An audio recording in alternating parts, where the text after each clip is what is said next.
Okay, so we're just going to get straight into it. It's weird not having Quil doing this. Okay, so the game I've mostly been playing recently has been Terraria, which is a game that's been out for a heck of a long time now. I think it's like 3 years or something. That I've had sitting in my Steam library for a while and just haven't touched. And a friend of mine said, hey, would you like to give it a try? And I said, yeah, sure. So since then, which was about 3 weeks ago, I've played 50 hours and unlocked 70% of the achievements. So you could say I've had a good time. It's been a tough game to wrap your head around. There is a lot going on in it. I've always seen it referred to as like a 2D, almost arcade game version of Minecraft, which is essentially what it is. It's similar to that in a piece, but it's got a lot more depth. It's the same sort of sandbox mechanics to it, the same sort of build to play the game how you want to play, but there's so much more to it than the standard Minecraft sort of style of gameplay. And there's thousands of different weapons and armor sets, and well, thousands might be pushing it, but lots of different weapons and armor sets, and each of them balances each other in different ways, and every time you go into a cave, it's a completely different experience. It's been really good fun. And if you're looking for a game, waste time away, or a game that you can play with a couple of mates for a bit, it's actually a really good choice, and that's been my experience anyway. And it's a very easy game to sink a lot of time into. Is the best way to put it. Like I remember I went on there one time with the express purpose of just organizing chests, and I spent about 6 hours building an entire living room to try and have everything perfectly organized, and then save got screwed over and we had to start back from about an hour before I started that. So I was a little upset by that, but that was not the game's fault. That was just human error. Yeah, the bosses have been a hell of a lot of fun, and it's handy having someone there that's actually played the game before and knows the natural progression of things, because that's one of the few things that has lacking, in my opinion, is there's no real way to know where to go next or what to do next. There's a lot of browsing the wiki and checking things before you go any further. I think there's a guide character in game which gives you a little bit of a hint to actually knowing what you need to do to summon boss A and what you need to do to summon boss B is not exactly clearly signposted, but for me that's about encountering something crazy. I was going to ask Joe if he'd ever played. Terraria, I played with you guys once. Yeah, I remember you joined in for like a minute and then I joined in for like half an hour, then the connection issues was just too much, and I just couldn't play it properly because I would lag every so often and was hardly able to do anything after that. But even before then, I had played a bit of it, but I just couldn't really get into it. I don't know why. Like, it was definitely different to Minecraft in that sort of sense, and was definitely a good comparison to it, but I just couldn't get into it as much as I wish I could. But I have that for a lot of games, really. It's just hard for me to get into some of them sometimes. I'm not sure. I think like maybe I got so adjusted to Minecraft that I like the 3D kind of setting of it, and just it being in 2D maybe threw me off. But I'm not even sure. All in all, it's been, for the people that could get it to work perfectly well, it's been good fun. And I love the way your characters transfer between worlds. You don't have one world with one character at a time. Yeah, that was one thing I liked. Very different thing. Too. Like I could run off into single player and fight through a different area in single player, and then come back to the multiplayer server with the item I needed, without having to have the person who runs the server be online at the time and running it for me. Well, there is one thing that was different, is that each world has a unique selection of certain things. Like, one of the biomes in there was the corruption, but on the other hand, you could have a world that instead of having corruption would have crimson, which is a completely different biome, and had 2 different bosses in it. So there was definite benefit to having one world over the other world, and then like they were the same tier of stuff, and it was all worked out the same. but they were different items and whatnot. So you at least had a different experience the next time you loaded the world. And everything wasn't exactly the same. And same with the ores. There was, I think, I'm trying to think of a good example now. I think you could have lead or iron as two different ore types, and they were the same level and gave you the same stats if you made armor out of them, excuse me, or whatever. But they were different materially and they looked different. It has a lot of depth. It doesn't feel like it's lacking in any way. And like, I think the guys I was playing with recently finished the last boss today, I think, and they've put in about 80 hours each, and that's a lot of depth for a small game that costs a small amount of money. It's a cool game, and it's worth going to. Anyway, I think we've talked enough on Terraria now. I was playing Fire Emblem Fates Conquest on my 3DS. I should add that the top screen of that when I was playing it was a tad broken, so I wasn't exactly the most... it was kind of hard to completely focus on it, considering I couldn't see about a third of the screen. Oh, I haven't played too much of the game. I think I've only played about 5 or 6 hours or so. But for those who know the game, I've played up until around about... I've played 10 chapters in on the middle difficulty hard mode, and I think I've gotten up to chapter 7 on the lunatic mode, which is the hardest difficulty, because I particularly picked this game up because I wanted the challenge, because I've played a good portion of the Fire Emblem series before. Well, not particularly a good portion, but I've played a fair few, so I kind of know what I'm getting myself into. So Fire Emblem is this game series I've always wanted to get into and like try, but I've never actually played it. I have a friend or two who I know love the game series, and it's one of their favorites, I think, next to Zelda. And yeah, I've never actually been able to try it. I've heard lots of great things about it, but I haven't got a chance to experience it myself yet. But it's always been one I've wanted to try. I'm pretty much in the same boat. I've played a little bit of Fire Emblem Heroes on my phone. Not enough to get much out of it, but a tiny little bit. And I've also played a few of the characters in Smash on the Wii, which has been fun. But I haven't actually played any of the base games. I didn't know much about them at all until I saw Fire Emblem Heroes as an option and saw a lot of people talking about that. So, yeah, that's about my extent of knowledge on it. It's always looked like a game series I'd be interested in trying, but I don't know much about the mechanics of the game or anything, so... No, it's very similar to Fire Emblem Heroes, but there are a few things missing from it. Like in the main series of games, one of the mechanics is permadeath, so upon a character dying, they will die forever. In some of the newer games, you can choose to play on a a different mode that after the end of each chapter, each unit comes back, and so they're dead for the chapter, but not dead for the rest of the game. And as well as that, in the mobile game, all attacks will hit in the mobile game, whereas in the actual series, it's a percentage-based chance, similar sort of to Pokemon, I'd say. Play through the Fire Emblem series is that I try and keep everyone alive and not have anyone die. So, and that's sort of, well, that's been how I've been playing the lunatic mode, which is rather insanely difficult because it really does ramp it up against you on the harder difficulties. So, no, it's a really good feeling just to sort of clutch your way through a chapter, just barely keeping everyone together.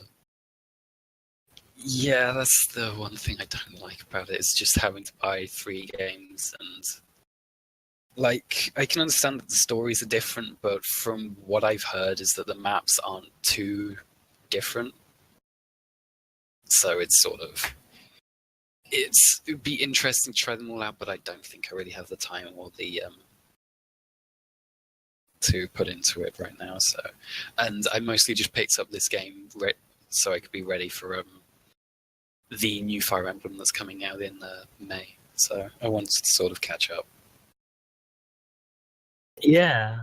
I've recently, last week or the week before that, I recently purchased a game that's apparently been out for quite a while, but I haven't actually played until recently, called Dust and Elysian Tale, which is a really amazing RPG scroller type game. It's amazing. Like, I can't say anything else about it. Like, the story that it tells is beautiful and in some cases unexpected. The music is incredible. The art, the game itself is great. It was all created by one guy as well, with the exception of the voice acting and stuff. The whole game itself was made by just one guy, which is really amazing. Similar to how, Sid, I believe earlier you were talking about how you played the game purely, or how you kind of wanted to play the game just for a story. That's kind of how I was with Dust, because I wasn't entirely sure going into it what to expect. I didn't know how hard it was going to be, so I just picked the easiest mode first, which was casual, which was incredibly easy, I'm going to be honest. But at the same time, like, it gave me a chance to experience the story, and I'm actually kind of glad I did that first, because it made me able to go through the game and experience the story. And now soon enough, I'm probably going to replay the game on a harder difficulty to try and experience the more strategy parts of the game, because there are a lot of combinations you can do to achieve higher hit combos and everything. And I'd like to try and learn how to do all that a lot more. On the casual mode, I think I've actually managed to 117% complete the game, because it goes over 100%, and unlocked 28 out of 30 achievements on Steam. But that's all on casual mode, so I'd kind of like to do do all of that again, but on a harder difficulty mode, hopefully. It has a lot to it. It's easy to learn, but hard to master, if that makes sense. So, like, it's easy to learn the controls, but to get all of the combinations to work and everything, especially when you're not on casual mode, it's kind of hard to master everything. You level up and eventually get health, and you can buy items and armor, and that will increase your strength and everything. And by the looks of things, you'll need it, because every single time you get into a new part of the map or a new area, there will be another giant wave of monsters or enemies coming at you to try and kill you, and you're really going to need all the help you can get. Once you acquire new abilities throughout the game, there are parts in even the first level where you need to go back after you've collected abilities to explore new areas of even the first few levels that you weren't able to go to before. Like, for example, this isn't spoiling anything. In the second level, there is an area which requires you to open several different gates to get past, and the last kind of key or item you had to get to unlock the final gate in the second area, that was the last thing I ever got in the game, because I had to try and figure out how on earth am I meant to get this. I've beaten the game, I've completed almost all of the quests, and I still have not even seen a trace of this item. Eventually, I found out how to get it, and then I was able to get past all these gates that I'd seen from the very beginning, that I was only able to access at the very end. I was going to say I'll stop talking now, but then I realized that the next game requires me to talk.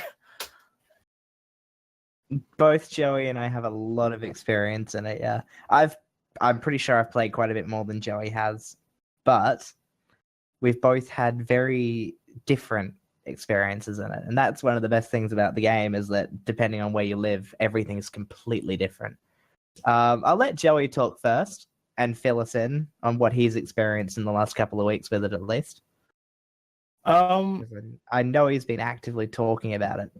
Yeah, God, how do I start? The game is pretty much what I've wanted to do in life for years.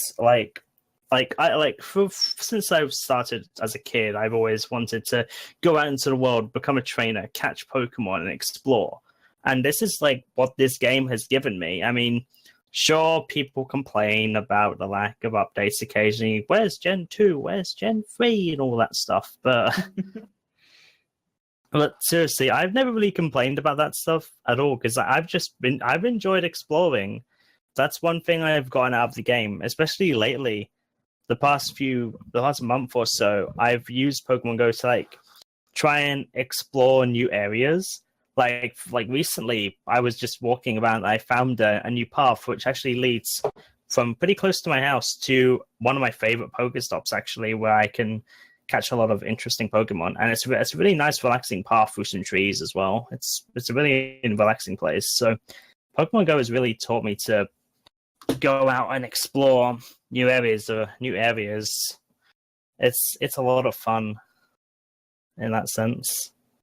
It was, and the first probably 2 or 3 weeks of it coming out, we have one of the biggest inner city parks in the world. I think it's second to Central Park, if I remember right, in Perth, and it's a huge park. And there's this one stretch down the main drag which is notorious for spawning the greatest Pokemon of all time ever.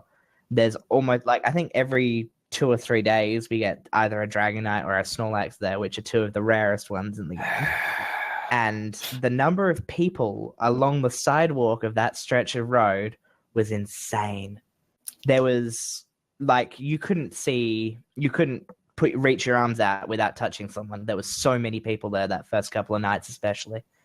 It was insane. And then, because it came out during the winter for us, so it was unfortunate weather for it. And I remember one night we decided we wanted to go for a drive through this park and just see if there was anything exciting to catch. This was before they put in a whole bunch of regulations about how fast you can be going to play the game or whatnot, which I dislike as a player, but agree with as someone outside of that. But yeah, and I remember us pulling into a line because you can stick lure modules on stops to make lots of Pokemon spawn around them. And I remember this humongous line of cars just lined up down this road, and every single stop had a lure on it. It was crazy. And that was a whole bunch of people that went, woohoo, this sounds like a new fad. Let's get in on it now. And that player base died off within about a month, I reckon. And it went down. Even now, if I'll go through there, there'll still be about 10, 15 people along that stretch of road, walking up and down, spinning stops, catching everything that's there. But yeah, it's still got an active player base for sure. It's just nowhere near as active as it was. And the only time I've seen anything like it was the weekend that they released Generation 2. Which added, I think it was 81 Pokemon or something, 81 odd new Pokemon into the game that you could catch in the wild. And that park was so full of people again, it was ridiculous. And I remember because we were driving at the time, and we drove around one roundabout, and I think it was a Snorlax spawned, and there was just a stampede of people running down this road, and no one paid any attention to what cars were coming or anything. They just ran across the road after this thing, and it was nuts. It's crazy how much it can bring people together with stuff like that. And as much as I hated it, because I genuinely felt like we were going to hit someone because they just kept running out without Please looking. be aware of your surroundings when playing Please Pokemon be aware Go. of your surroundings when playing Pokemon Go. That's the loading screen. But yeah, it was absolutely nuts. And seeing so many people out and about because of it is fantastic. Yeah, Ingress, their original game was similar concept, similar real world applications, and it worked really well and has a really loyal fan base. But when you attach a big name like Pokemon to it, all of a sudden everything you had before multiplies by 1,000,000. It's insane. And yeah, with the work they've done, especially recently to improve the game, has been fantastic. They've made a few changes that I haven't liked, but some of the additions they've made, especially recently with the new generations and whatnot, has been fantastic.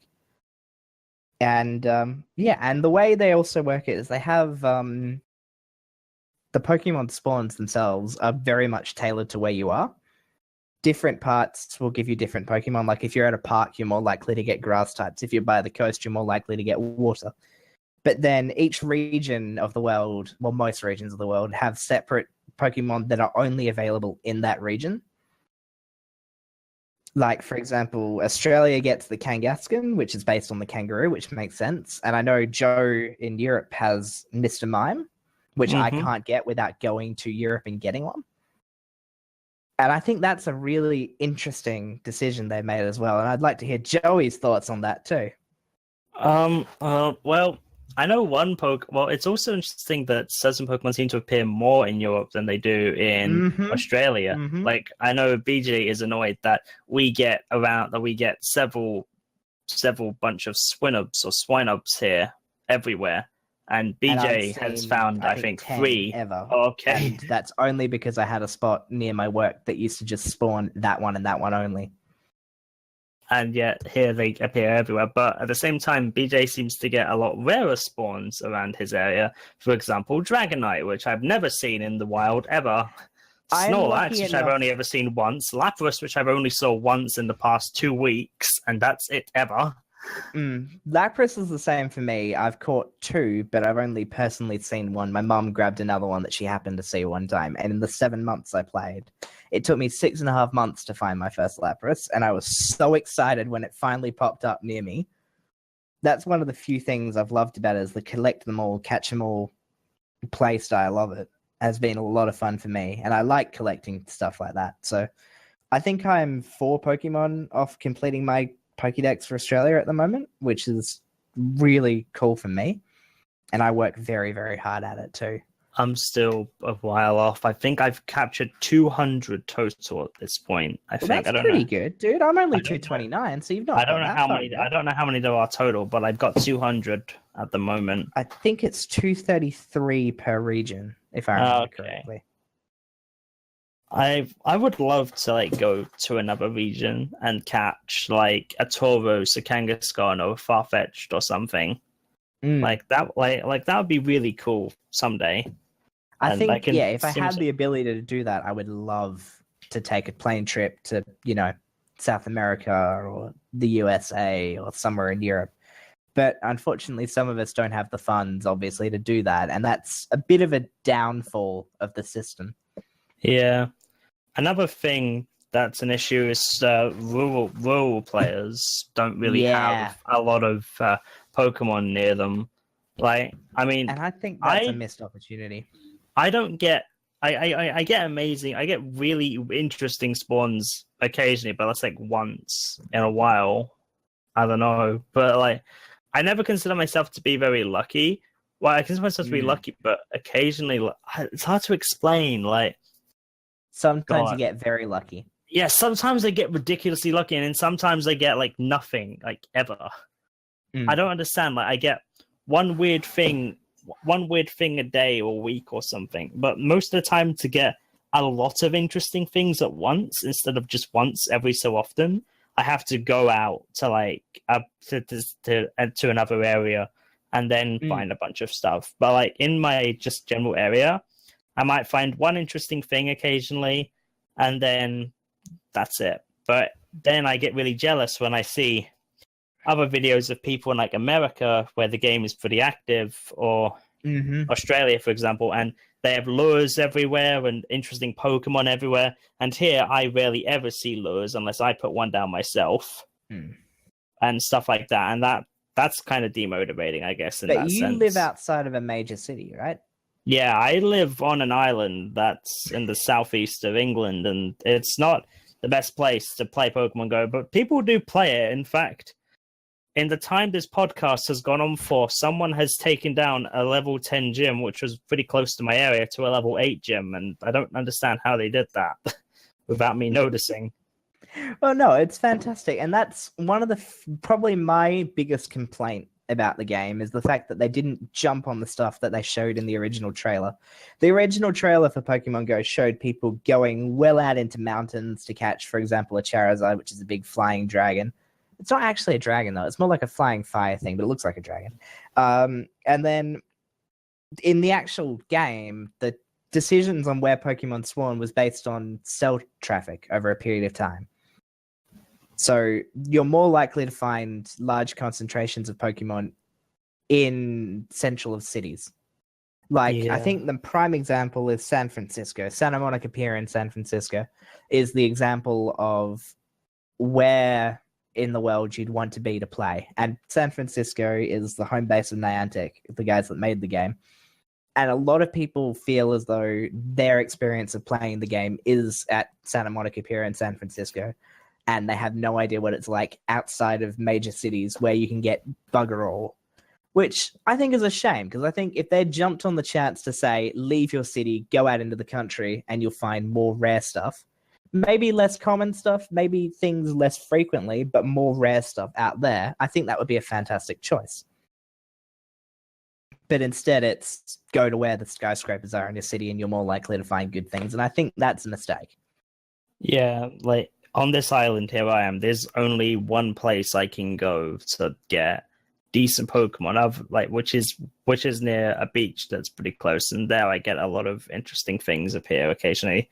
Like, I've seen a Houndoom appear, I've seen Muck appear, I've even seen freaking a Flaffy there, which is something that my friend Stolaz is very pissed about. And it's ridiculous. But then everywhere else I go, let's see, on my tracker right now, we have a Rattata, a Pidgey, a Spinarak, a Paris, and a Sudowoodo, but Sudowoodo is really common here for some reason.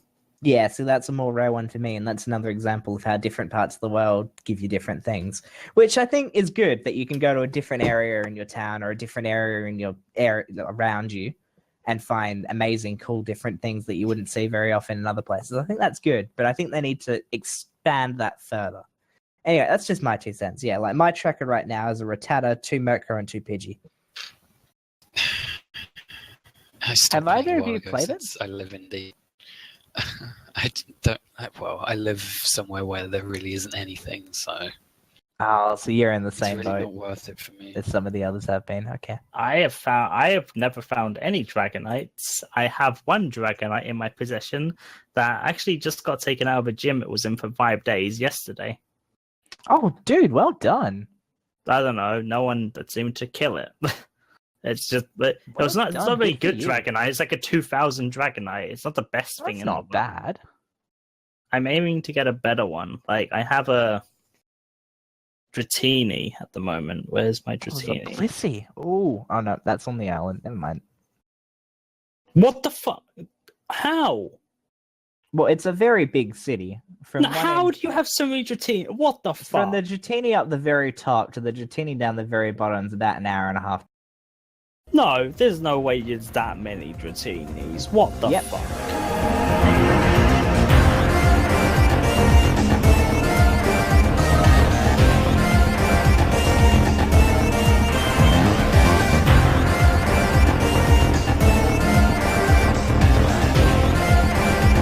Hello everyone, welcome back to Get On Point. It's been a while. Indeed, I am here with Sid for this one. It's just us this time. Hello phone, how you doing? Hello everyone. Bro, you over there? Been a long time away, but hopefully we're back and better than ever. Yeah, life's been busy for me, but thankfully it's toned down now. Okay, that's very good to hear. Yeah. So let's go on ahead and get to games we've played this week. Sid, if you want to go and take it away so I'm not talking the entire time. I don't see a problem with this. Go for it. So, the game I've been playing most recently is the newest Nintendo project, Metroid: Samus Returns. And this has been a very interesting experience for me, because the last Metroidvania game I played was Hollow Knight, and those games are pretty different in some key way. So I think it's just best for me to talk about Samus Returns like comparing to Hollow Knight, because I think Hollow Knight is like a great example of what a Metroidvania game has become. Mm-hmm. Go for it. So Metroid Samus Returns is a reimagining of the Game Boy game Metroid 2, but from what I gather, it's pretty different. Unfortunately, I've never played like a proper Metroid game before this. I can't really say, but I can only say from what I've read. Yeah, definitely this game paints the picture of the Metroids are the bad guys. They are the big threat that you have to deal with here. But I think did you play AM2R at all? I did not know. I saw some video footage on it, but I did not play it. As far as I know, that's like only a like graphical update and adding some minor new abilities, but some like Samus Arsenal. I know in Samus Returns that she has a melee attack, which is new. Yes. So, I mean, where AM2R was meant to be more true to the original, like both in level design and gameplay mechanics, Metroid Samus Returns just says, okay, we can take this story, but let's do things a bit different. And I think, especially for the 3DS format, I think that was a good choice, because I don't think AM2R would play as well on the 3DS. Just with the one analog stick and the D-pad. So I think it feels a lot more natural with the way they did it. But I think that's definitely one thing we need to talk about is we have not had a proper Metroid game in a long while. And when they announced this together with Metroid Prime 4, people were worried because they saw a certain name tied to it, called Mercury Steam, a Spanish developer. And, Mercury Steam. Yeah, and the reason people were concerned is because they made a 3DS game for Castlevania Lords of Shadow, and apparently that one was not too great. So people were concerned, oh no, is this going to be another Lords of Shadow 3DS game? Because people were not happy, and they had reason to be concerned. But I'm here to say there's no reason to be concerned. This seems like a fantastic game so far. I really enjoy how it plays. Yeah, I saw the reviews coming out, and like it was getting 8s and 9s. I was like, what happened? Like, I didn't know that many people actually enjoyed a 2D Metroid game, and now seeing it with that many reviews, I am very much excited for Prime 4. Yeah, definitely. That will, of course, have a different team, but I think a key part of the development of this game was that they had some of the old Metroid developers and designers on this project to like guide the team along. I think that does a lot. I think the big name tied to this Yoshio Sakamoto. I think he's like the big Super Metroid designer. Remember? Yeah. And I think like I can talk about like the graphics feel a bit dated because it's a 3DS game, but overall it doesn't bother me. It's like really well done. But I would like to compare it to Hollow Knight because there are some key differences. Even though they're both like this open world Metroidvania game where you unlock abilities as you go, a lot of backtracking and all that. The thing is, I really enjoyed the atmosphere in Hollow Knight, but I had some major gripes with the gameplay that just turned me off from playing. I think that was mostly the game was reluctant to give the player information. Like, you had to go to special parts of each area to buy a map, to see like a map of the area. And it was very easy to bypass important areas if you weren't thorough enough in where you chose to explore. And I think that's a design that Samus Returns does a lot better. It doesn't criticize the player for exploring wrong or like choosing the wrong path to go.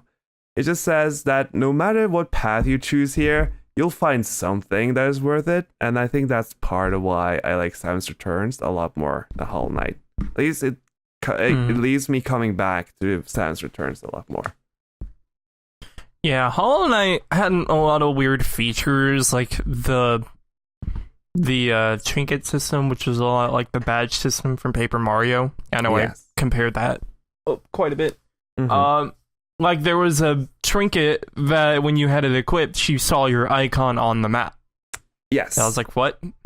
That's a really weird trinket to have and not be a normal feature. Yeah, and you had like limited space of trinkets, so you could choose or not even have the option to have it because you needed this other trinket to go, to progress. And that, it makes that game hard on a level I didn't really enjoy the challenge of. But right. Samus Returns adds one thing that some people might find cheaty, because I don't think Metroid 2 had this. But you have a mini-map on the bottom screen, and you have this, I just call it energy bar, and you can basically just see what blocks you can break, and you can see if there are areas around you that like are hidden.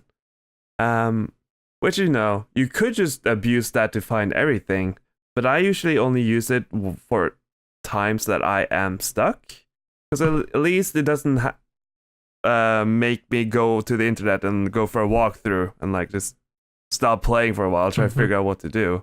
It just gives me the option to just keep moving on, even if I do get stuck, and I really like that. Yeah, 2D Metroids, like from the GBA onward, had many maps in them. I know the original and 2 didn't have them. Yeah. It was just kind of a thing that they should have now, so that's probably why it was integrated in this. Yeah. And really all those mini-maps showed was, I'll compare this to Destiny Elysian Tale, where there's like a symbol where an item should be in that room, but you don't know where it is in that room. And there's some sort of puzzle that you have to figure out. And I haven't seen a mini map of Samus Returns, so I'm not exactly sure what it details on that. But that's just how Zero Mission and Fusion did it. I would say that the Samus Returns minimap is very detailed compared to that. Like, it's basically a grid, and that divides the room into different areas. And like one of those areas could be a checkpoint or a missile recharge station, or even a Metroid fight. And it makes that game easier, but I have a lot more fun with giving me all that info. But I'd say in a sense like that, I'd say it's kind of needed. That's really all I have to say about it. I have not finished it. I think I'm in like the third area. Right.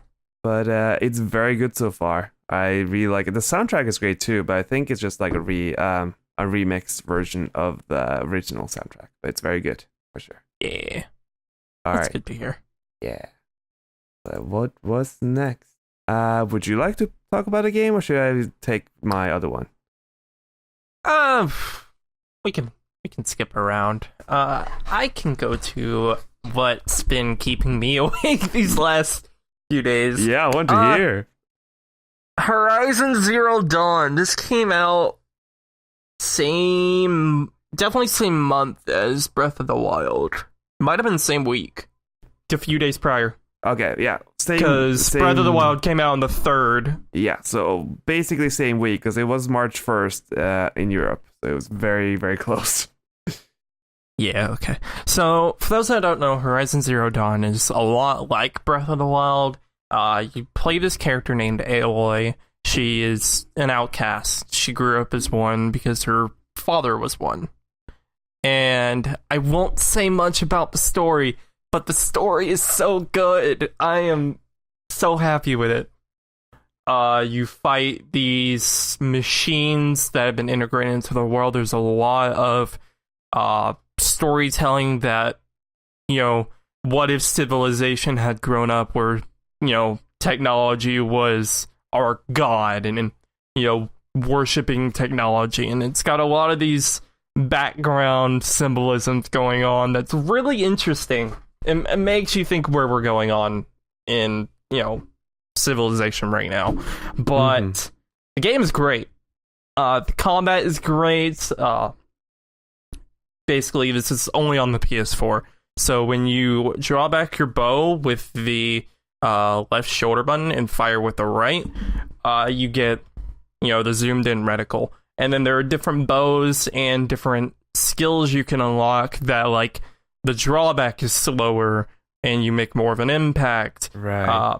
You can add modifications from enemies you kill, so you can, like, have a better chance of tearing off a piece of their armor or getting a loot piece that you need from that enemy. I could talk more about Horizon Zero Dawn, but it's a lot of story stuff, and I don't want to get too much into it. Yeah, that's fine. There is another gameplay aspect, though. I think first 30 minutes of the game, your character falls down into this, like, ruined area, like ruined technology area, and she finds what's called a focus, which is your eagle vision of this game. Yes. But it's a lot more detailed. So when you use it, you can use it to, like, solve puzzles and stuff, a la, like, LA Noire. You can use it to, like, find blood trails, track animals. You can use it to know if there's a certain animal you're trying to look for. You can mark it on your map and hunt it. There is no, like, limit on how far it goes. It also shows you their weaknesses and their strengths, so you know, like, what to fight, what with, and it will give you, like, a detailed description of what you're looking at. So if like there's an explosive barrel near you and you don't know, you can just pull up your focus and see it. And it's so easy to use. You just click in the right stick. That's very on cool. the PS4 controller. Nice. Yeah, it's a really cool game, and I haven't been this invested in a game since Infamous Second Son. Whoa! And then that game was great. Yeah, that's some time ago too. That's high praise. That was a launch game for the PS4. Yeah, it was. I believe. It's Nice. such a good game, though. Yeah, for sure. I played Horizon Zero Dawn for an hour because one of my friends had it, and yeah, I really enjoyed my time with it. I mostly just experienced the hunting aspects of it, but I really enjoyed what it was doing. But I think what I enjoyed most was the original, like, announcement footage they showed. I don't know if it was E3 or a PlayStation experience, but the original footage they showed of Horizon Zero Dawn, I was so awed. I was so in awe of what I saw. Because there's the universe and the world it is set in is like a post-apocalypse almost. It's right. Very strange, almost like overgrown nature medieval set with the high up technology. It's a fascinating setting like I haven't seen before, and I really enjoyed that. I was actually going to ask you, do you think your interest in the Monster Hunter franchise like kind of helped your interest in this game? Because I feel like there are some similarities. There are some definite similarities to it. I would say yes. Monster Hunter's a really different beast, though, because, all that is hunting monsters. Yeah. It's in namesake. You make your armor a lot from the monsters and stuff, so you're in this, like, grind off this one monster to get a certain piece you need. Whereas Horizon Zero Dawn, they don't really have that. A lot of the specific drops I've been seeing are, like, fairly easy to get. It's just, like, one or two slays of the enemy, and you usually have, like, one of them that you need. Also, this game has normal, like, quests and stuff, but you can also set errands. Say there's, like, an armor piece, or, like there's armor that you want, or a certain weapon that you want, but you can't afford it at a merchant. You can set it as an errand. It shows up just like a quest, so it can show you, like, what you're missing.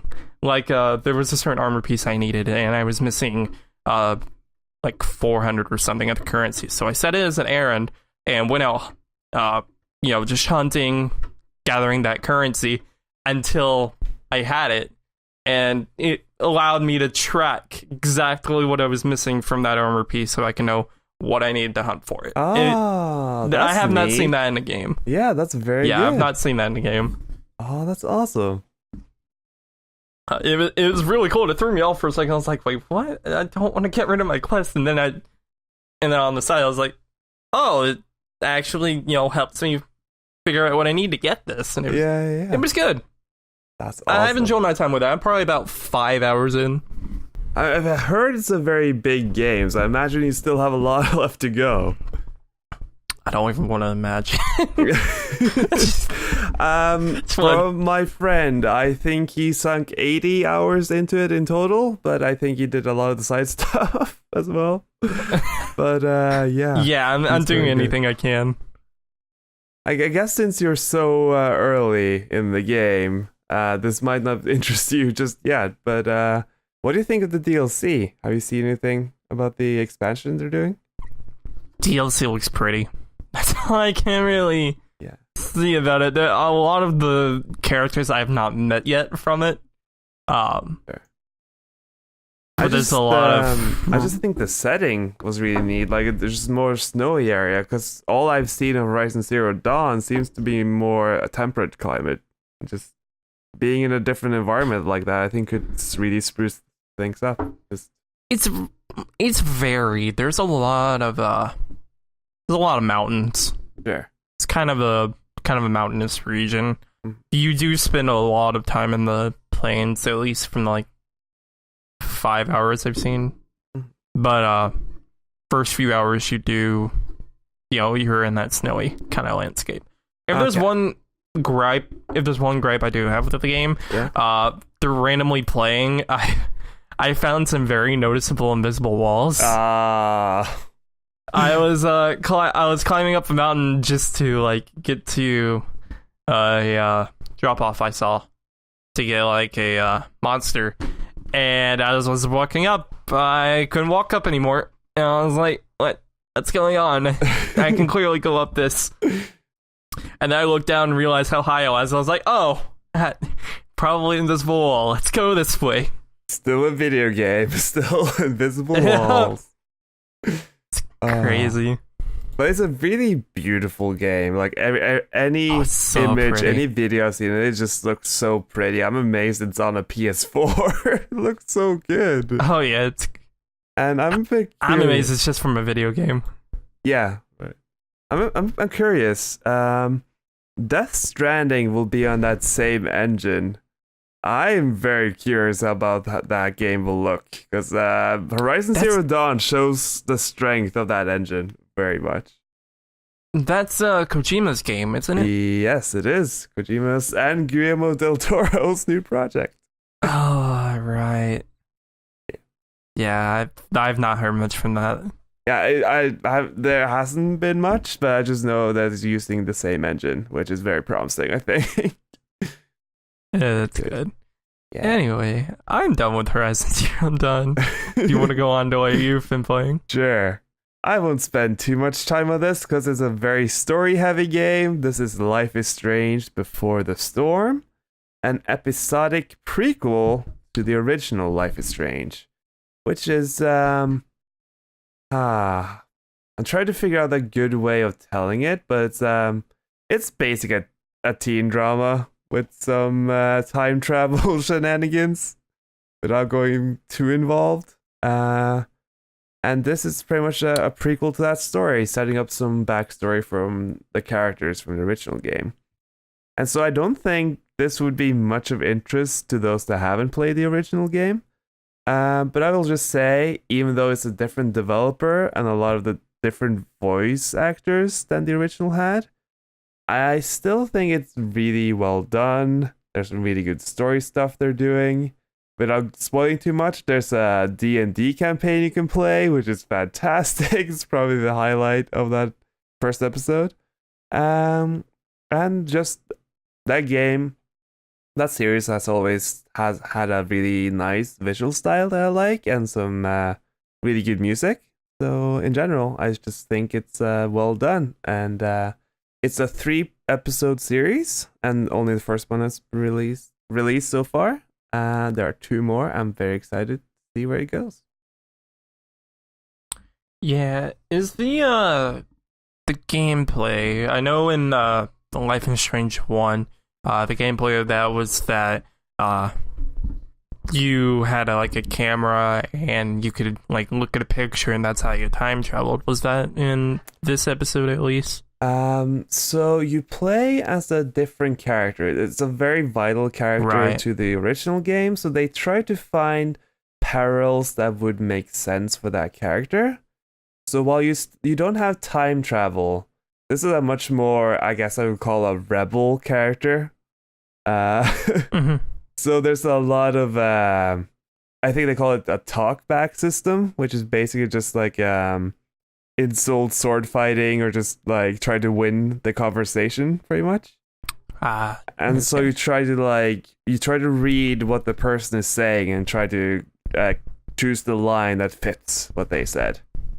That's a fun because it just gives you a reason to be more invested into what they're talking about, which is great.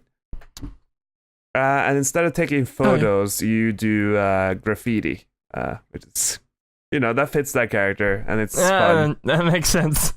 Makes sense. When I was seeing trailers and pictures of the character, I was like, that is not the same character from the first one. It is not. And then I realized, and I was like, that makes sense. Yeah. But, yeah, we're being vague for a reason. That's a very story-heavy game. Yeah. You just have to play it. Have you any experience with the original? I've watched the entire thing. Okay. So, yeah, I have a pretty good grip on it. Gotcha. I've not personally played them, but I do have access to them if I wanted to. Yeah. I definitely, I understand why people watch Let's Plays, but I feel there's almost like the Walking Dead games that Telltale makes. I feel there's there's a personal investment you get by playing it yourself and making those choices. Because some of those choices are certainly tough. In just this first episode, I was stuck for 5 minutes because I could not decide between the different ways the scene could play out. I'm like, that's it doesn't really cool. It doesn't give you a time limit to decide. Actually, I prefer not having the time limit. I understand the games that do it, because in a way that's an option to be indecisive, but it just gives you more time to consider every aspect of the world and how the consequences of your actions, which I like a lot more. Right. Yeah, it's very neat so far. The main reason I watched a video series on this is because Life is Strange came out at a really inopportune time, because I think I was doing other things. I think I was stuck with work and just never had the time to check it out. Sure. I think the most gut-wrenching part is just the episodic factor, that you have to wait. And they don't even really give a clear release date for future episodes. So, it could be 2 months, it could be 1 month. You're just left in the air, just wondering what will happen could be next. Scott Coffin and released yesterday. You heard about that, right? With FNAF 3 or 4, he gave no word on it, and just surprise, it's on Steam. Oh, I did not know that, because I haven't paid attention to that, unfortunately. Yeah, the Scott Coffin's known for not having a release date and just releasing whenever it's done. Oh, that's great. It's pretty good. That's really fun. Oh, that's good. And my last 2 games I won't touch much on. I've been getting back into Borderlands 2. Good game. I like it. Pretty sure I beat the original. I've played it so many times, I don't even remember if I've beaten it fully or not. That's fairly lengthy, the original Borderlands. I don't think I ever finished it myself. Surprisingly lengthy. Very surprisingly lengthy. For those that don't know, Borderlands is an RPG FPS. It's the best way to explain it. Yeah, it's very loot heavy, like Diablo is, if you're familiar with that. But it's a first person shooter, and very, very neat art style. Cell shaded, very cool. Yeah. So Borderlands 2, I have the main issue I have with Borderlands 2 is that I have probably played through the first 2 hours of the game maybe about 6 or 7 times now. Oh. Yeah. Because you just stopped at a certain part, or? It's not the game's fault. It's more or less I've tried to pick it up with a few different friends, and we'll play it a lot for like a few days and never go back to it. Yeah, that happened with me too. Yeah. And then I believe I only have... Because there was a character that I was invested a lot in. I put a lot of time into it, probably where I got the farthest in the game. And I don't remember which save file I have him on. I don't remember if it's on my PS3 or my... I know it's not on my PS4, so I don't know if it's on my PC or PS3. Boy. Yeah, that's... I have the game on a lot of consoles, and I kind of can't check my PS3 now because it's not working, and it's upsetting. Did it get a yellow light of death, or? No, it's having issues with the display for whatever reason. Oh, that's weird. Like, I use HDMI for a lot of my stuff because it's just easier to record HDMI than it is composite. Sure. And it looks better. Mm-hmm. And for some reason, it's not picking up HDMI display, and I've done like the display reset and all that, and it's just not wanting to work. So I'll have to contact Sony about that, and it's a shame because there's a lot of games I've been wanting to play from that, like Dragon Age Inquisition. Oh, I heard good things about Inquisition. That's a good game. I wanted to get back into Ni no Kuni before the second one release. Oh, right. Yeah, because I got quite far in that, and I don't think they're coming out with a PS4 version of it. No, I haven't heard anything like it. It's out. It could already be on. I don't know. Level 5 usually spends their time making games, from what I recall. They probably wouldn't happen. Yeah. One thing I would like to say is from my memories of playing the first hours of Borderlands 2, I really didn't find it too engaging, I guess. That was the one that had Handsome Jack at the beginning. Correct. Yeah. From what I just don't remember that the first sequences of that being that memorable. So I wonder if that's why, like, we both apparently ended it very much at the same point every time. Well, I got to a point where you meet a lot of the characters from Borderlands 1. Sure. Yes, I remember that. Like there's one that's a soldier now. There's one that is like apparently recognizes like a deity or something. Ah. Yeah, it's very weird on how they've they've changed from the first game to the second. Right. And there's a lot of reoccurring characters because obviously it's a sequel. And it's not the game's fault. I enjoy the game. And I just can't. It's not the game's fault that I haven't been able to get far in it. That's fair. There was one thing I remember now. I don't know if you remember our GDC episode, but we talked about them showing like a graphical test for Borderlands 3. What do you feel about our chances of that still happening? Because they haven't said a word after GDC. That was a while ago. I thought it at least got a showing at E3. Yeah, it's strange. Because that was in March. It's been 6 months without them saying anything. And they apparently have a demo. Apparently, I just know that Gearbox is currently working on fixing the grave for Battleborn because they're finally putting that out of update. Oh, right. Yeah, they put it in maintenance mode. I think that's their main focus. Yeah, that's right. Yeah. That's right. But that should be it for Borderlands, and I'll go into my last game. All right. Which is a game that accurately enough, you kind of, just pick up and play. Risk of Rain. Yeah. So Risk of Rain is a roguelike. I want to say dungeon crawler. Sure, we can say that. Roguelike survival. I'll give it that. Yeah. Right. You are this, this astronaut who's been marooned on this planet, and your ship's destroyed. You got to find these teleporters to get back and basically retake your ship. A la VVVVV, I guess. Yeah, okay. Yeah, I guess, yeah, for, like, story perspective. Similar. Yeah. And that's the game. There's a lot of underlying story, but story's not really important for the game. It's all about the gameplay. Yeah, I'd say so. Which the gameplay does something unique, and that the game gets more difficult the more time you spend into it. So at the top right, there's like a little bar that starts off very easy, and it gives you a timer. Well, probably about 10 minutes in, it ticks up a notch from very easy to easy. Soon enough, 30 minutes into the game, you're already on insane mode.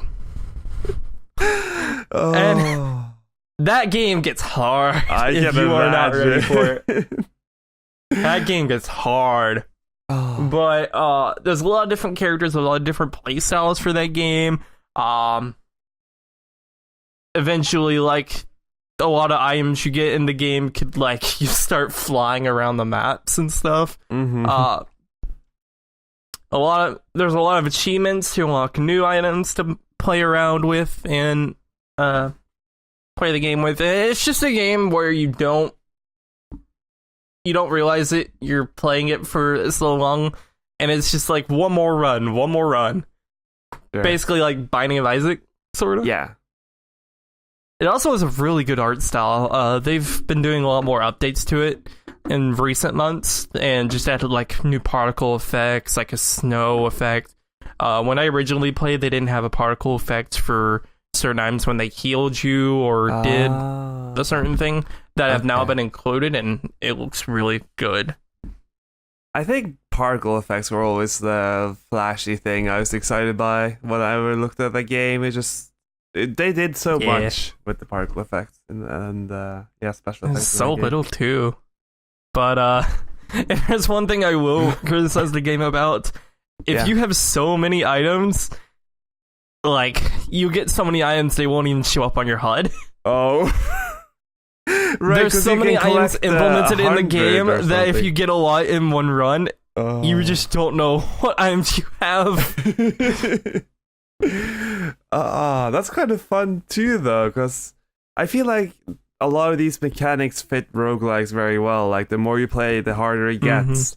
And, like, you can get so many items and so many giant bosses or enemies that just every run will be so different for one another. Very cool. Oh, yeah, of course. And in that game, like, in a run I was doing before the podcast, actually, you'll get it, like, 25 minutes in, bosses will start regular spawning. Great. That's fantastic. It's definitely a surprise when you're fighting regular enemies and giant lava worm comes out of the earth and starts attacking you. Like, really? Oh gosh. And the difficulties are like very easy, medium, normal, hard, insane, impossible. I can see you. Difficulty. And it's just great. I love the game. It's so good. I think that's very smart because it keeps things fresh. Like, no run is too long that you see everything, so you just keep going. That's very good. That sounds great. Oh yeah, of course. Let's move on to the news of the week.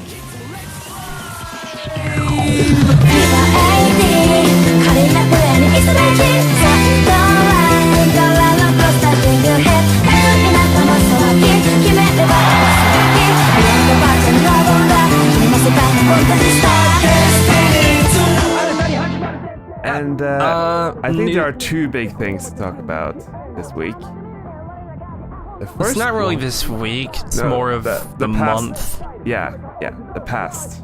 Since we've been gone. There you go. That's how you phrase it. Yeah. Recent news in the video game world coming right to ya. And the first one is the Nintendo Direct, which focused both on the Nintendo 3DS and its new games and the Nintendo Switch.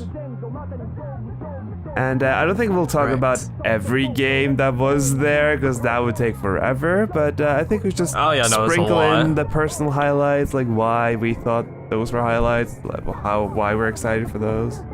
And the first one for me, it's probably. I suppose I'm excited for the remake of Mario and Luigi Superstar Saga, but like we know what that game is. The minion side story looks neat. The other one is Mario Party The Top 100, a collection of what Nintendo feels were the best 100 minigames from the entire series, and it's all redone with new graphics, and I think that's so cool. Though I wish it was a Switch game. I think it would be a lot better as a Switch game. In all honesty, for like the local co-op play, you know? Because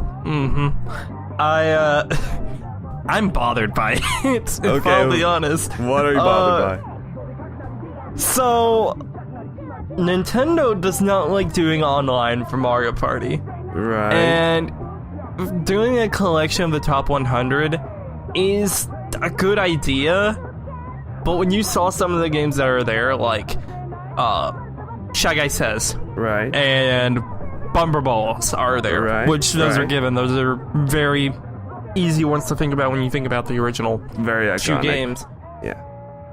There's also like chance games there, which I don't think anyone liked. Like there's a fishing one where you just, pick a fishing pole and hope it doesn't knock you out. I mean, I feel you have to have some... They always have those type. Yeah, you have to have some of those just because that is Mario Party. You had those mini games that were just for a chance, so I feel like by not having those, you're kind of lying to yourself. Right. Well, that and, what is going to be an incentive to play them? What's going to be an incentive to pick up this game? Because the game has local wireless and download play. Yes. Which, of course it would, because otherwise, how would you be able to play without online? Exactly.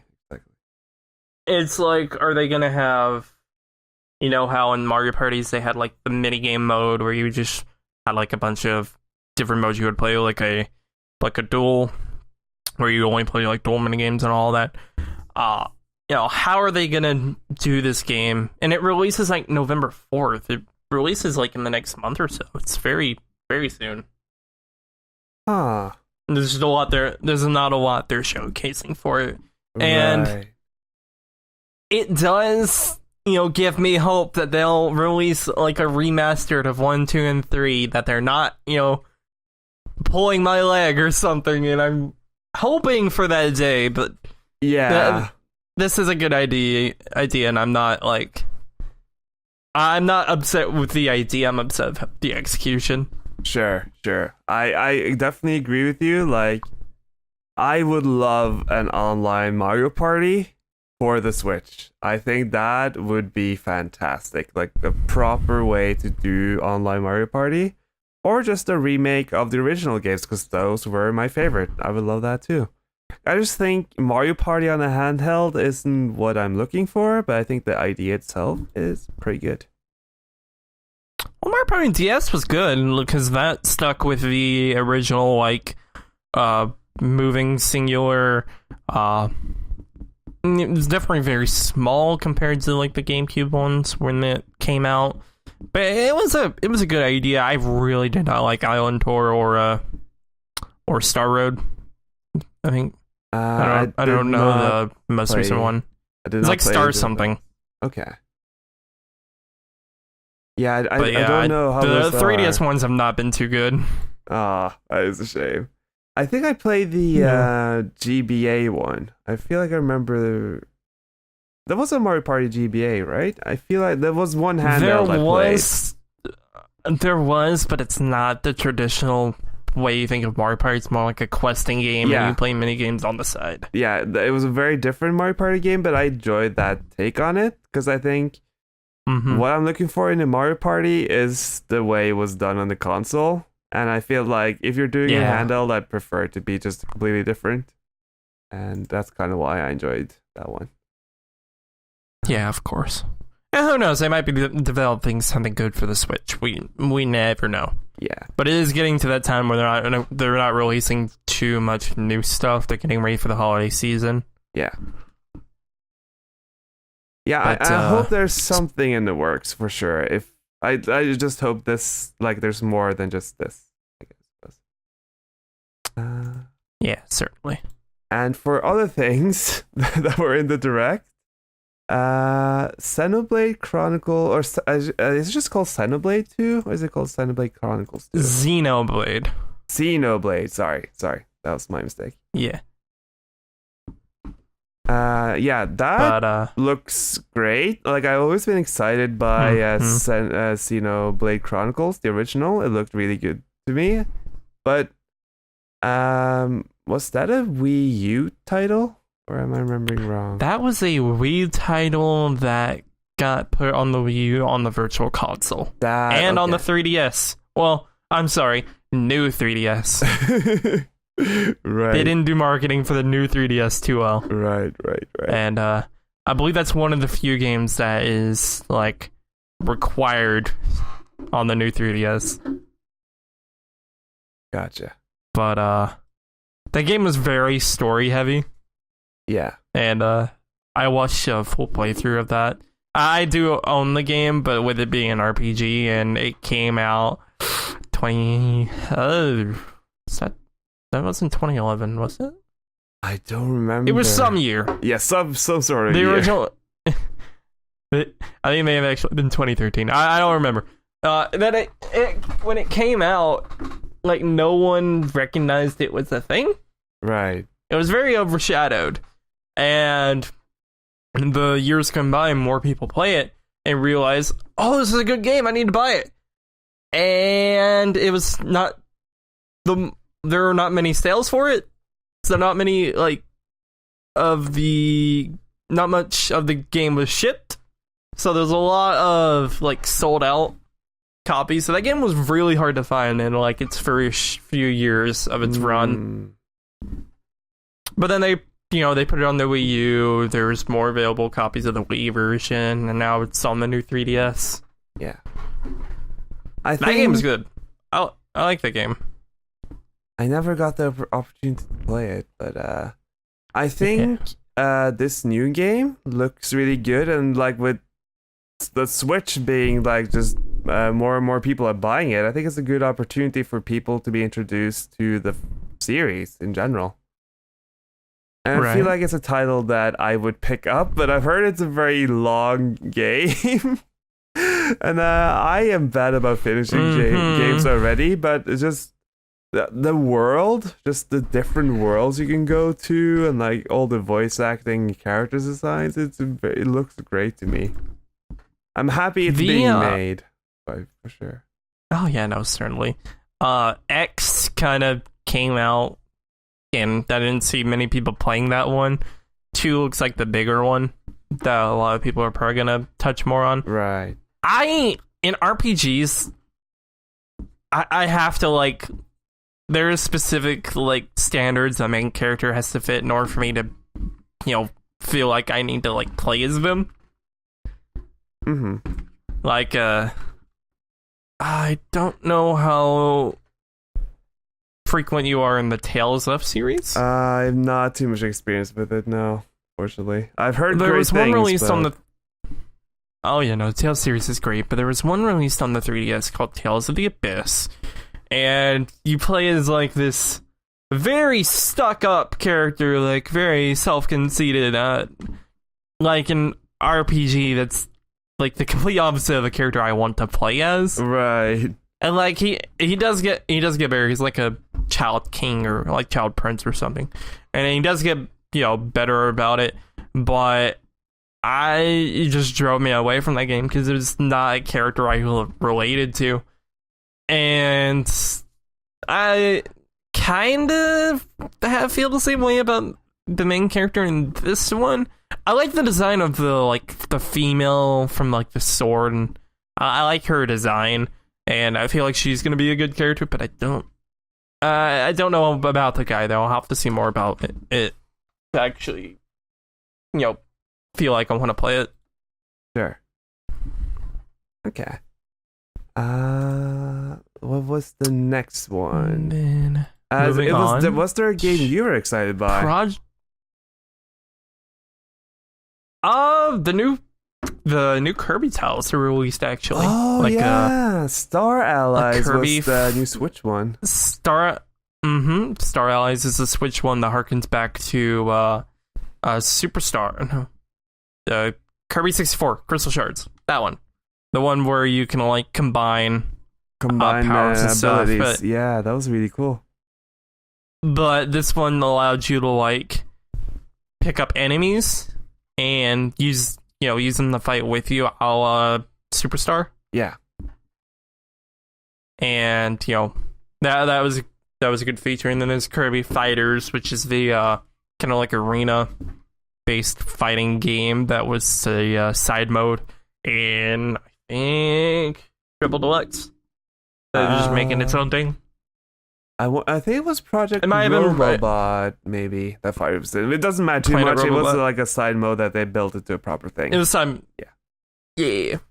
But it was just like this arena fighter and all that, which is a good idea.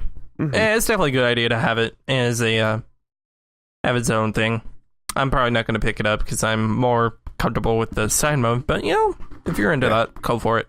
I mean, it's Kirby's anniversary. He deserves a few extra games for his anniversary. There's been a lot of Kirby games coming out lately. I'm a big fan of it because there was like that time during the GameCube era where it only got Air Ride Right. and a lot of right. Game Boy Advance games. Mm-hmm. And then now it has like a Rainbow Curse, which harkens back to the Canvas Curse? Canvas Curse. Yeah. But there's a Rainbow Curse, and then there's like a lot of the 3D tiles. They've all been good. I've not seen a bad Kirby game yet. Yeah, I feel like the proper 3DS games are really good. Like both Triple Deluxe and Project Robot are great evolutions of the Kirby games.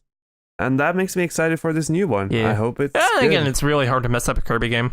Yeah, it's true. I mean, it does have buff King really hard to mess Day-to-Day, up a which is Kirby very game. great. I love that King Day-to-Day has been working out, I didn't know what to think of it when I saw that. I was just like, that's definitely going to be taken out of context real quickly. Well, the thing is, he's been in several Smash games now. He saw Little Mac and how buff he was, and he wanted to be as fit as he was.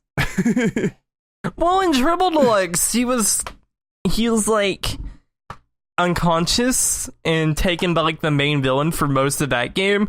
So he needed a confidence boost, and there you go.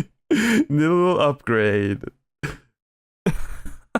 We will go to the next game, which is a new game that they're coming out with. Does not have a set title yet, but it looks amazing. It's by the same developers of Bravely Default, Project Octopath Traveler. Yes. And this is a Switch exclusive. I think this is a point that not many people have really considered, but they have not announced any other platforms. Switch exclusive, this game that's a good get for Nintendo, I think, to get this game. I think the developer of Bravely it's not Square. I know Square had a say in Bravely Default. Right. But I don't think it's this was done by Silicon Square. Studio. I think they're a second party to Nintendo, so I don't think they've done any other platforms. I think they've only done Nintendo games. No, they are not second platform, actually. Because they did 3D Game Heroes on the PS3. And they did mobile games, so they are not Nintendo. But I bet Nintendo had a hand and maybe said, hey, let's give you a little bit of this, and you can make an exclusive game for us. But the style of this game is fantastic, and the Bravely series always had like good characters and a fantastic soundtrack. So I feel that this is boding well for what this game will eventually become. There is a demo you can play of it. I believe it's still available. Yes. A friend of mine actually played it, and he said the combat is great. It like harkens back to, say, like the turn-based kind of style, similar like Final Fantasy VII. Right. And the main thing he pointed out was the lighting in the game. Like the lighting engine for it is phenomenal. Yeah, definitely. Like, without that lighting, like it would just be a standard like SNES style RPG. But with that like modern lighting and shading, that just looks amazing that way. So unique. Very good. And I think we like they gave it a name, and I don't remember the name they gave for it. It's like 2D. 2D HD or HD 2D, I think they called it. Something like that. Yeah. Sorry, my internet just died for a second. That was weird. It's okay. I think the little bit of gameplay they talked about is really neat because you have 8 characters you can play as, and each of them has like a unique ability that they can pretty much use on any NPC in the game. Like the fighter can fight any NPC in the game, and some of them might be evil and they have different stats. And the other one, I think the dancer can like allure any NPC and like they can help them in combat. And that's just it. Every character has like a thing they can do with any NPC in the game. That's fantastic. That's such a cool idea. I like it. Yeah, I am excited. I don't have Switch yet, but that definitely makes me want to get there's gonna be a lot of different combinations in that. Yeah. And this last one, I mean, every time they shown the new Mario game, I've been amazed. I've been amazed at how crazy the people at Nintendo are. Just they blow my mind every time. Absurd. Oh.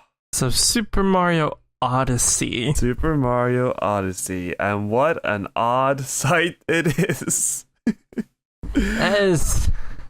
So the trailer shows off a lot of like different things. Obviously, the music in it is the music they used in the E3 tour, which is great. That's a great song. Yeah, definitely. And apparently, Mario can take over the logo, like the text from like the logo. Like in the trailer, he's walking around as an M. Yes, the M in Mario. He's walking around as. It's very, very good. Yeah, I don't remember much from the trailer, but I was looking back at some other videos. Apparently each world has like 25 of like the moons and stuff. They showed a little bit of the menu, and in one of the bigger worlds there were almost 50, I remember. That's crazy. Yeah, it's all about these giant environments that have quests, but also just secrets that if you just explore enough, you just find moons. It's crazy how much freedom it seems you have in this game, just in all the abilities you can get from different enemies and just NPCs in the game, and just exploring in general. It's very fascinating. And you have those like, retro 2D parts where you just play with the NES sprite of Mario. It's very good. Oh yeah. And speaking of, I know. Go ahead. Go for it. I was just gonna say it has a photo mode like Horizon Zero Dawn. That's all. Yeah. Glad. Good for that. Yeah, very good. Good trend. But the game also has like some moons that require you to like experiment with like the enemies. Like what in the video I saw, they were in like the food land, whatever land that was. I know they gave it a name, but I don't remember it. And on the moons, you had to get up a stack. You had to be a Goomba, and stack up a bunch of Goombas and get to this female Goomba at the same height as, like, she was on a ledge, and you had to stack up as so many Goombas to get to this female Goomba to get a moon. And I thought that was weird but cool. The game's very quirky. Right. I'm glad in it.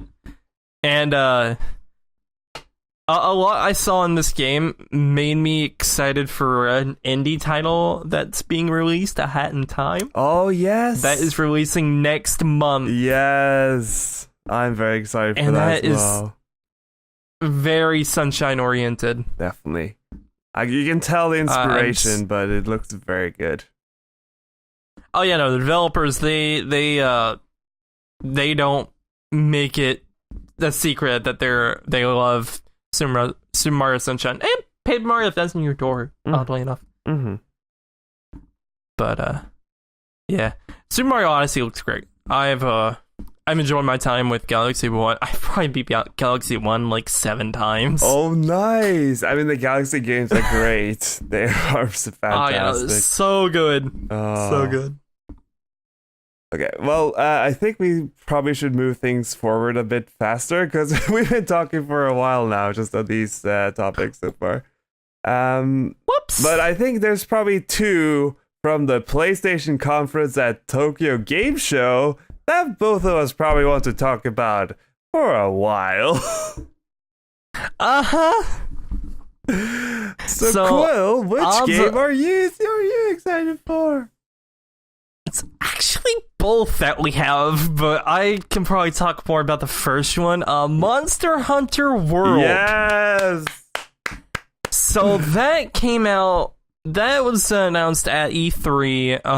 PlayStation got to announce it, but it's multi-platform. And that is very different from the Monster Hunter games you know about. It's very multiplayer oriented. You could drop out, drop in into a hunt. There's a lot of a lot of visual plays with the game. Like you have lighting bugs you can use as light instead of like a lantern that you have to buy. The game is just very different from the original, and it looks so good. I'm so excited for it. Good. I like. I remember in the original reveal trailer, they focused a lot on like using the environment to take down the monsters. Mm-hmm. And in the trailer on the Tokyo Game Show, they showed there was a lot more story to it than I expected, and that was very promising. Oh yeah, no, it makes a lot of sense that they saved that for a few months, because from what they showed, there was a lot that was still being focused on. It looked like you were just in this one area, maybe a few more in the first trailer. This one looks a lot more fleshed out. You can definitely tell the game's been worked on a lot. And what would you say is the biggest announcement about this game from the PlayStation conference? For the PlayStation conference, I would definitely say how much it actually uses from the original games. Just a lot of different mechanics that are back in the game. I was actually talking about the date. I thought maybe that was the big thing. Oh, the date! Oh, yes. The date! Yes. Yes. How is it coming out in January? I don't know. How in the world? PC is obviously going to be waiting for like a few weeks. But January, that's so soon. It's amazing. They are magical. Like we had mentioned this just in passing, but this reminds me of Fallout 4. When Fallout 4 was released or was announced in E3 and released in November that same year. Yeah. I really like how do you keep it secret for that long? And that means there's so much they have they decided not to show us. There's so much more of that game. They are holding a lot of it back, and I'm excited for it. Yeah. Very exciting. Oh. Good job, Capcom. You impressed us mightily. A lot of people were upset, though, that this is not coming to a Nintendo title, but I can see why. Nintendo has not developed their online systems, so it may come out in the future when they've, finalized that. but you know, a lot of the game is very focused around that it's drop in, drop out, you know, hunting with your friends and all that, and a lot of the mechanics would not work for a Nintendo system yet. And not only that, I mean, this is very different design for this game. It's very different from the previous titles. Mm-hmm. And it just gives them an opportunity to go for a console that is pretty big. PS4 sells a lot, so it's a good opportunity for them to make use of that market. Yeah. But again, this is not a PlayStation exclusive. It's just being shown off a lot at PlayStation. It is coming multi-platform. Yes. But the world in this Monster Hunter compared to the other ones is seamless. The other ones, like, the main gripe people had with the Monster Hunter games is that each map was spread out into like 9 to 11 different areas, and you would have loading screens between each area. Yeah. And that's kind of what put me off to the series originally, like the PSP one. Mm-hmm. That was the first one I tried to get into a lot, but there were so many load screens, I didn't play it a lot. But then I played Monster Hunter 3. No, it might have been 4 Ultimate. The one for the Wii U. That one. Right. I play a lot of that, and that one is good. I was mighty impressed with that, and I had like a hunting team with like me and 2 other friends, and we just spent a lot of hours grinding in that for a summer. That was like our summer game. Yeah, I've heard very good things about the Wii U game. Like, I heard a lot of people lose hours and days in that game. For sure. Oh, yeah, no. It's definitely a series that belongs on the console. They did try to put it back on the handheld with the 3DS versions, but I honestly think on a console it's best because you do have that multi-camera. Sure. Yeah. Control. With the 3DS, you only have the touchscreen where like the D-pad for the camera is, and that it doesn't work well. Of course, you can get the new 3DS, which has the circle pad in the top right. Yeah. That you can use for camera control and all that. If you don't have it, it's a little bit difficult. And Monster Hunter has always seemed to be like would be better on a console with a proper controller. Mm-hmm. Yeah, of course. The amount of screen space and like the way you can control seems natural. Oh yeah, certainly. But let's get to the game you're probably most excited about. I actually I'm more excited for playing the original because I haven't played the original. But the collaboration of Level 5 and Studio Ghibli is incredible. And Ni no Kuni 2 looks fantastic. Uh-huh. With a soundtrack by the great Joe Hisaishi. Oh my gosh. For those that don't know, Ni no Kuni is a kind of an open world adventure game that also has some Pokemon elements. Yes. Yeah, so you in the original you could fight monsters, and at a certain point in the game you can actually like tame them and collect them a la Pokemon. And those games are very story driven. I know in the original you got taken to this world because this isn't the first ever game, so I'm kind of allowed to spoil it. In the original, something happens, and that kind of shakes up the character a lot. Mm-hmm. But then at some point, they get taken to this, magical fantasy world that so happens to be a parallel of their main world. So things they do in the main world can affect the other world, and I don't know what they're going to do for Ni no Kuni 2, because it looks like the character is just starting off in the fantasy world.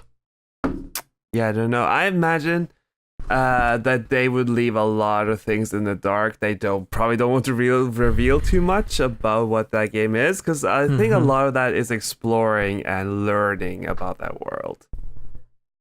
Oh yeah, no, definitely. What were your takeaways from it? I love the art style, but I mean the original had that too. I never played the original, but I heard some of the voice acting from the English dub, and I thought that was some really solid casting, so I hope that is still a thing in the sequel. And I mean, just any game that has a soundtrack like that, by the great composer himself, that has to be good, right? That's my takeaway, really. And at level 5, there's just such a solid developer that I trust them to execute well, no matter what, really. Oh yeah, no. I have high praises for the first one. First one's great. So I'm really excited for the second one. There's just not much they're saying about it, because it's obviously very story-driven. Yeah, exactly. And I think to keep things moving, I'll just quickly say the other things I'm sort of excited for.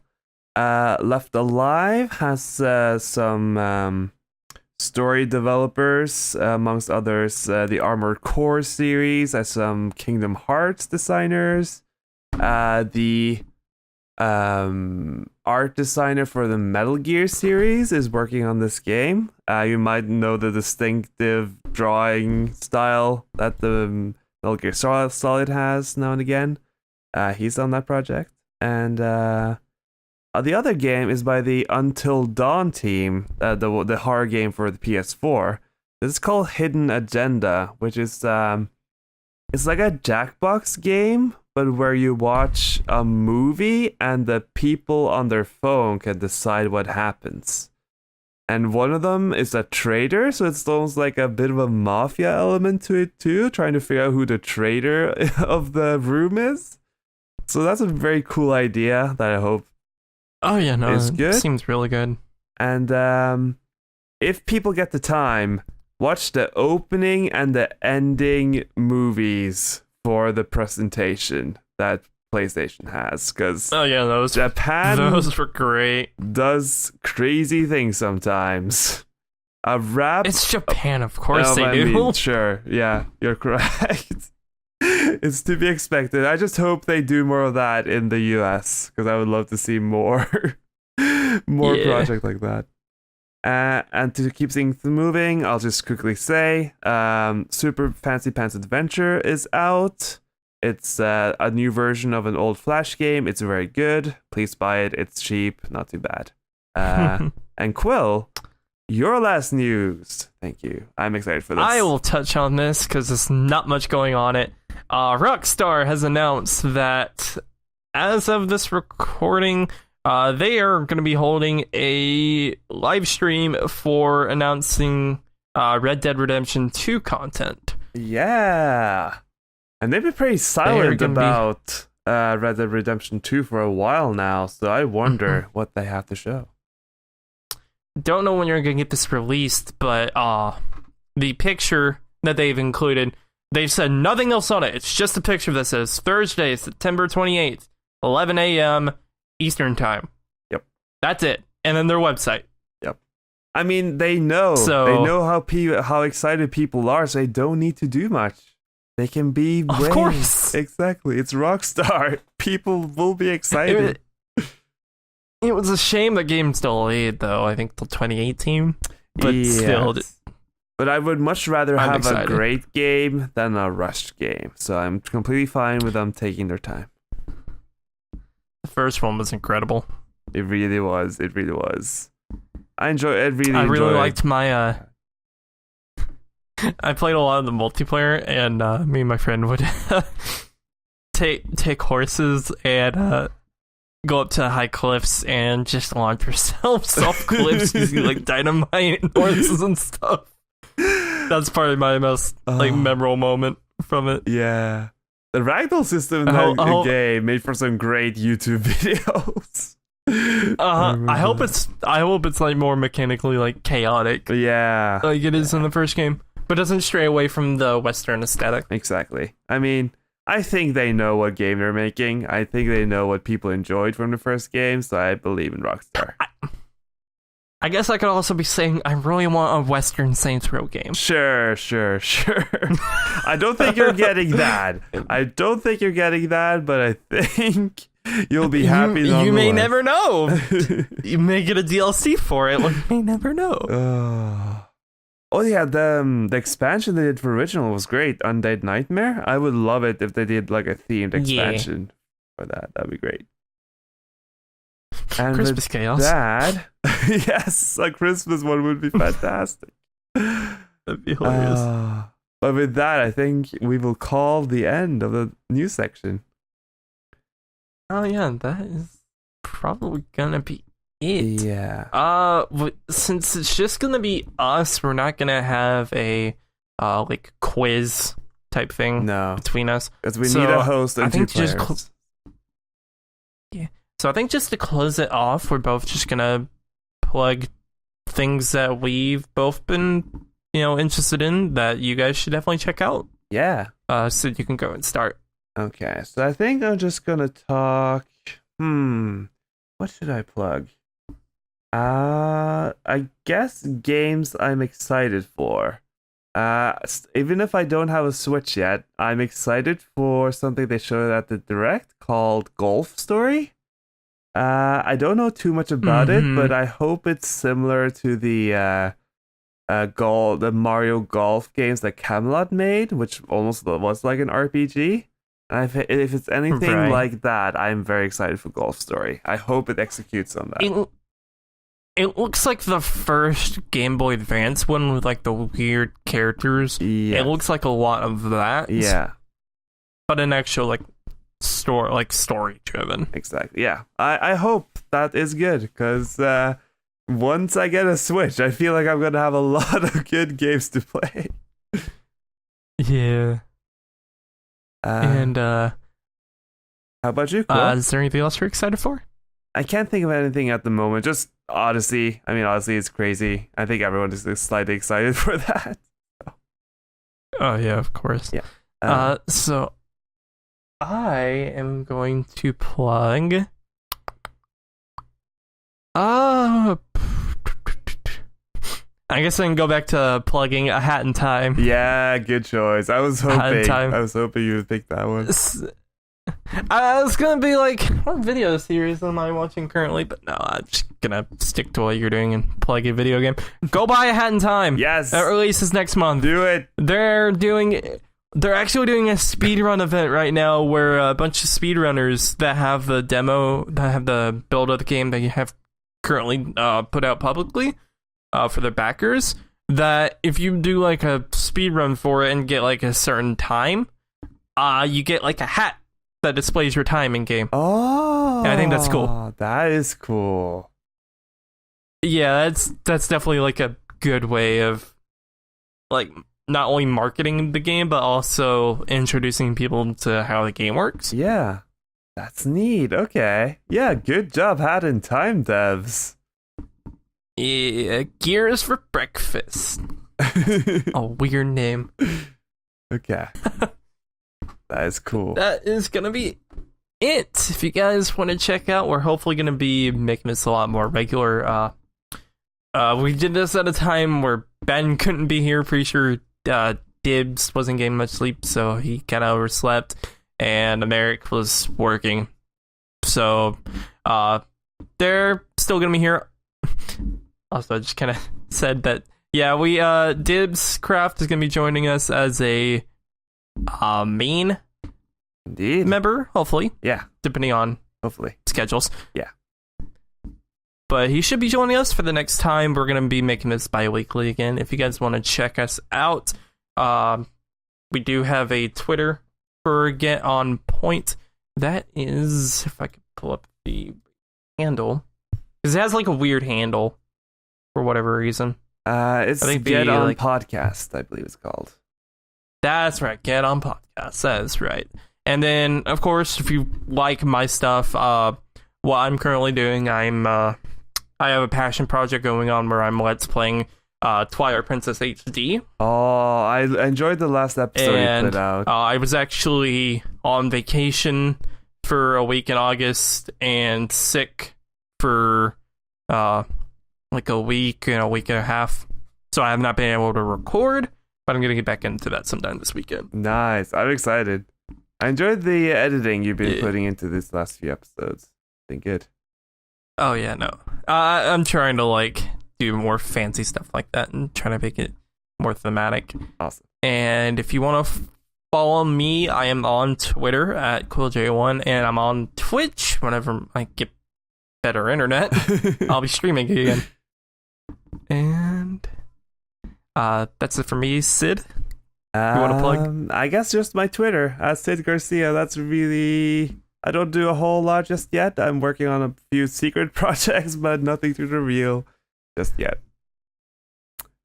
And with that... Do you want to mention that Sid is also an animator? So if you are interested in like different drawn animations and all that, definitely check him out. He's really good at what he does. Oh, thank you. The thing is, with animation, it takes Much a rather than long me. time. Oh yeah, of course it does. So the videos are few and far between. Well, when you do release one, it is great. So. Oh, thank you. And with that, I hope you enjoyed this episode. Hopefully the next one will not be too far off in the future. And if you have any questions that you'd like us to answer, leave a comment on the video or just drop us a line on Twitter. And we will answer that next time. Of course. Thank you guys so much for watching. Have a wonderful day. And bye-bye. Get on point. Get on point. Need to have like the... Still need to have the engineer somewhere in that. Yeah, that's true. Is it an engineer? I think it's... I have not played the tune in the video.